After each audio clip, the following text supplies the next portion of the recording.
वो छोटे छोटे बहन भाई हैं, उनको संभालने वाला कोई भी नहीं है। इतने दिन हो गया नीचे भी नहीं है जाया जा रहा और कोई काम भी नहीं है हो रहा।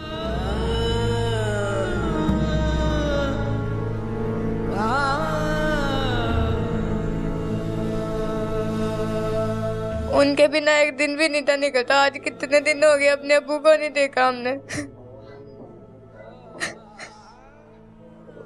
आपने पढ़ाई इसलिए छोड़ दी कि मैं बेटा बनकर अपने अब्बू का साथ दूंगा, है ना जी।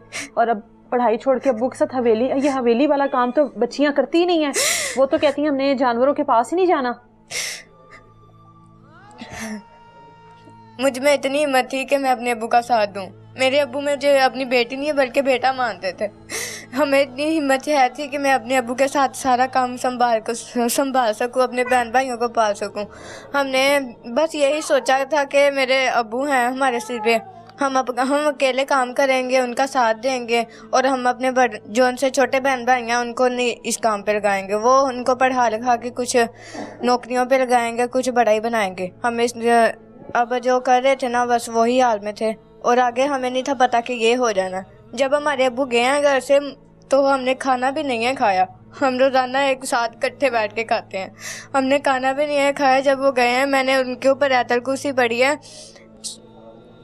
अल्हम्दुलिल्लाह पढ़ के मैंने फूंक के फिर उनको भेजा। मैंने कहा अब्बू अल्लाह की सूरत है जल्दी आना। कहते बस आधे घंटे का काम है। पहले जब अब्बू घर से जाते थे तो आप ऐसे भेजती थी अब्बू को? जी, आज से शुरू जब से मैं पढ़ लिख के मैं फारिग हुई हूँ ना, जब से मुझे सिपारा पढ़ना आ गया ना, मैं तब से अपने अब्बू को, वैसे तो मैंने कभी घर से बाहर निकाला ही नहीं है, लेकिन आज ये आ गई थी मुझे पता ही नहीं था।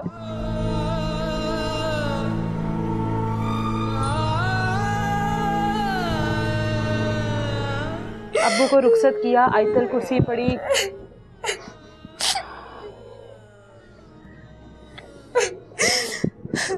जब उनकी कॉल आती थी ना, जो वो पैसे लेने आए थे, तो मेरे अब्बू ने हम सबको इतनी तमीज़ दी है ना कि हमने हर बड़े के साथ इज्जत से और अदब से बात करनी है। किसी के साथ कोई बदतमीजी नहीं है करनी, और ना ही हमें आज तक हमारे अब्बू ने सिखाया है ये सब, और ना ही हमने आज तक किसी से कोई बदतमीजी की है। जो भी हमने किया ना अच्छे तरीके से सबको बड़ा कह के बुलाया, चाहे हमसे छोटा है या चाहे बड़ा। इज्जत की है सबकी। जब वो आए हैं हमारे घर पैसे लेने के लिए, तब भी मैंने ताया करके, सुबह एक कॉल आई है उनके, वो कहते कि सजाद आ जाओ भैंस देखनी है, तो हमारे पास पैसे नहीं है, मैं भैंस से लेके आया हूँ गाँव से, नहीं तो आके देख लो। तो कहते ठीक है मैं आ जाऊँगा रात को। तो दोपहर टाइम फिर आ गया, कहते कि अब आना है। अब वो कहते नहीं अभी तो हमारे काम का टाइम है, उसके बाद जब शाम को मैं आऊँगा। कहते ठीक है। उसके बाद शाम को 5 बजे आया, जो कि 5 बजे मेरे अब्बू घर से निकल चुके थे। तो 5 बजे कॉल आई और मेरे छोटे भाई ने अटेंड की। वो कहते हैं हाँ जी ताया। तो कहते तुम्हारा अब्बू क्या है? तो मेरे भाई कहता कि बस ताया 5 मिनट में आपके पास पहुंच रहे, 15 मिनट हो गए घर से निकले हुए। तो उन्होंने कोई बात भी नहीं है, कोई ठीक भी नहीं है कहा, और उसी टाइम कॉल कट कर दिया। उसके बाद जब हम इतनी देर तक देखते रहे कि अब्बू अब आते हैं, अब खाना शुरू करते हैं, भूख लगी हुई है, सुबह से कुछ नहीं खाया। अब्बू के साथ खाते थे? उनके साथ ही खाते थे।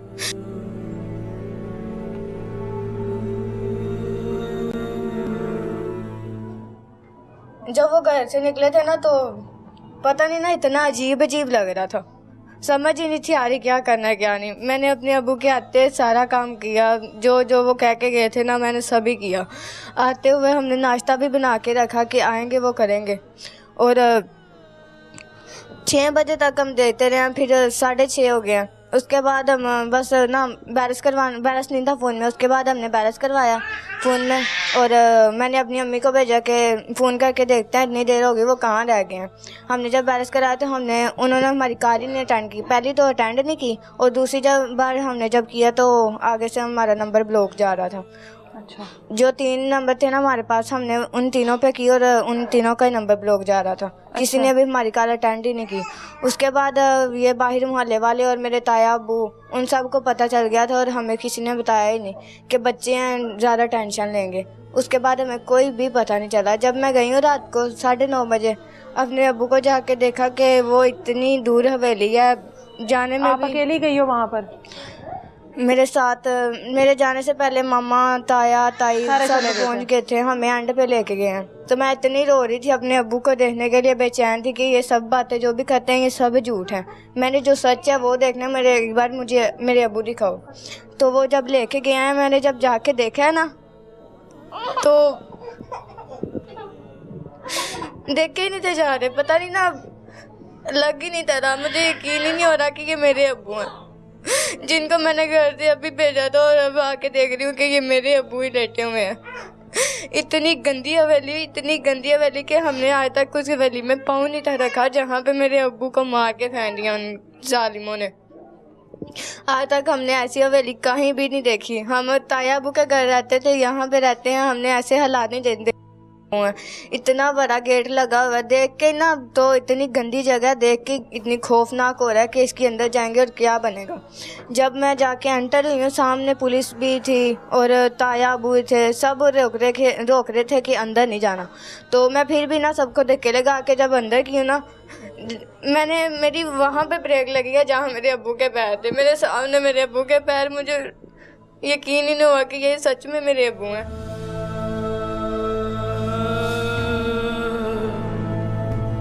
तो देख के ना वैसे ही ना पाँव में से ज़मीन निकल गई थी, देख के ही नहीं थे जा रहे। उसके बाद मैं बजाय खुद को संभालने के, मेरे साथ मेरी फूफो रो रही थी ना, मैं उनको पकड़ने लग पड़ी कि नहीं कुछ नहीं हुआ, अभी भी ठीक है। मुझे तब भी यकीन नहीं हो रहा था कि ये मेरे अब्बू हैं। उसके बाद हमें काफ़ी देर वहाँ पे बैठे रहे, 9 बजे गए थे, 9:30 बजे, 10, 11, 12 बजे तक वहीं पे बैठे रहे। तो कहते अभी काफ़ी देर लग जानी है तो आप घर पे जाएं। हमें फिर उन्होंने घर भेजा और 4 बजे वो सुबह पता चला कि वहाँ से उठाया और 4 बजे हॉस्पिटल लेके गए थे। अब अब्बू तो चले गए हैं, आप तो अब्बू का बेटा थी ना, अब तो अम्मी का सहारा भी बनना है। पहले अब्बू का बनी थी, अब अम्मी का बनना है। आप तो इतनी बहादुर हो, मैं तो हैरान हूँ, परेशान हो गई हूँ कि आप हवेली में काम करती हो। आप बहुत बहादुर बच्ची हो ना। आपने तो इतने टाइम पहले कुर्बानी दे दी बहन भाइयों के लिए कि मैंने इनको पढ़ाना है। ये तो अल्लाह की आजमाइश होती है। आपका क्या रिश्ता है इनसे? वो बहना को दो, पास करके बोलिएगा। मेरे चाचू थे, मैं आमना की कज़न हूँ। अच्छा, हाँ जी। कुछ कहना चाहती हो? यही कह रहे हैं कि सुबह मेरे चाचू को फौत हुए 8 दिन हो जाने हैं, और जिन्होंने उन्हें मारा है वो अभी तक बाहर है। अभी तक इंसाफ नहीं मिला। अगर इंसाफ इस तरह मिलता है फिर तो हम जैसों को कभी नहीं इंसाफ मिलना। अगर सिफारिशों से इंसाफ मिलता है तो फिर गरीबों को इंसाफ नहीं मिलना, फिर हम चुप करके बैठ जाएं। हमें इंसाफ चाहिए। अभी तक पुलिस कुछ नहीं कर रही है। आगे 8 दिन हो गए और वो पैसे लगा के ज़मानतें ले जा रहे हैं और हम वैसे बैठे हैं। सुबह 8 दिन हो जाने तो हमें भी इंसाफ चाहिए। हम यही कहना चाह रहे हैं बस कि मेरी चाची, मेरी कज़नें हमारे बहन भाइयों की तरह, हमारे चाचू अकेले ही थे जो इनके सर पे थे। अब हमें इंसाफ चाहिए, बस यही कहना हमने। प्लीज़ आपके आगे हाथ जोड़ते हैं, मुझे मेरे अब्बू का इंसाफ चाहिए। जैसे मेरे अब्बू को उन्होंने कत्ल किया ना, वैसे मेरे सामने लेके आए। दिल को तसल्ली तब होगी, मैं अपनी अब्बू की जगह के ऊपर खड़ी तब होंगी जब हमें इंसाफ मिलेगा। मैं अपनी अब्बू की जगह संभालूंगी, लेकिन तब संभालूंगी जब वो मेरे सामने आएंगे।